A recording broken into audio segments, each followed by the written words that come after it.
You brought trouble into town. That's what Tony yelled at me across a bar in Fairplay.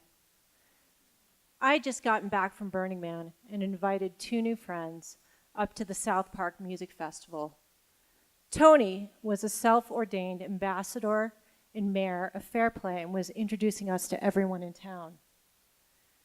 I did not know that my new friend was looking for crack cocaine all over town and thought it would be fun to do for the weekend. I turned around and stormed out of the bar, grabbed my dog, and went to go see some other bands.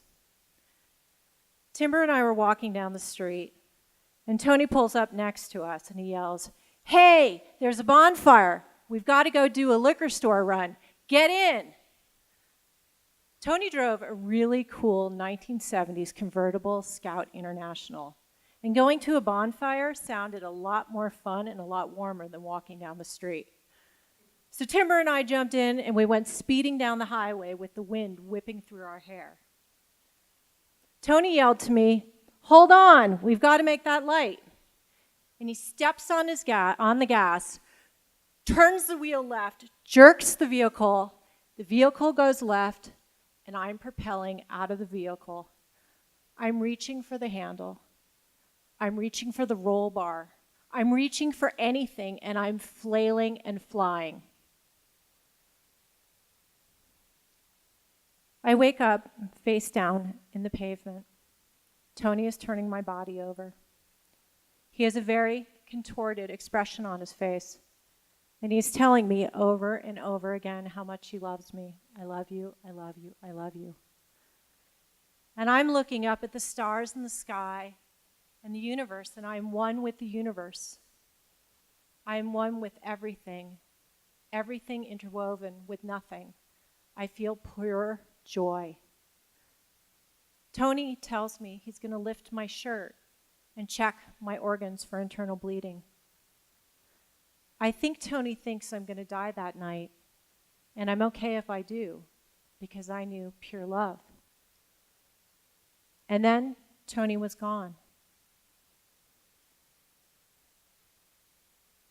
I find myself in a ditch.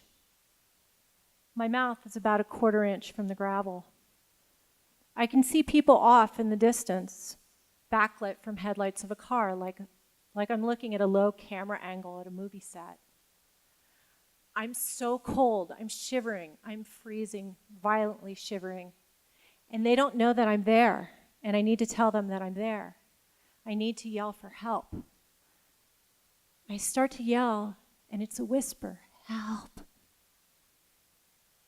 Help. Help. Help." And next thing you know, there's about 30 or 40 people around me, and they look weird, and some of them are covering their mouths. They look a bit horrified. My dog, Timber, is lying motionless at my side. There's a very serious cop up above me, and he's got a large flashlight, and it's very bright, and he's aiming it at my face, and he's asking me questions. I start yelling at him, "Get away from me! All of you, get away from me! Leave me alone! I'm fine! Get away from me! Get me Tony!" Tony comes over to me, and he looks into my face, and he puts his arms around my neck. And he says, "Dory, you're very hurt. You need to go to the hospital." And as he's looking at me, his arms drift away to his sides. And I hear a click. You don't want to be in an ambulance like the one I was that night. It was all metal inside. It was like a morgue and cold as a meat locker. They strapped me down to a spine board and put my head in a head apparatus. I did eye exercises the whole time to keep the fear at bay. It seemed like the nurses or the paramedics were really pissed off at me. It seemed like they were pissed that they had to leave the festival and they had to take care of me. And they seemed even more pissed that I blew sober. But that's what adrenaline will do. We bounced our way over Hoosier Pass through the winding mountain roads for the hour's ride to the hospital in Frisco. And as we got closer to reception and I had a little bit of juice left in my cell phone, I knew I needed to call my mom. And I took my cell phone and I shoved it up into my head apparatus and I told my mom, I've been told I flew 25 feet out of a moving vehicle. I'm in an advanced rescue unit and I almost died. And she was at a very busy meeting in San Francisco and I didn't want to be a burden. And she said, how are you?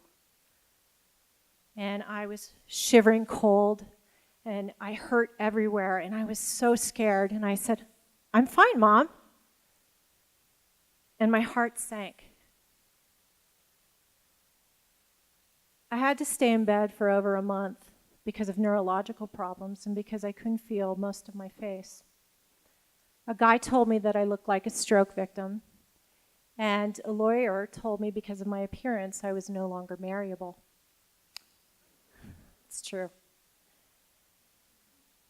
And my friend Kat Shea said, keep believing that your nerves will grow back. Keep believing.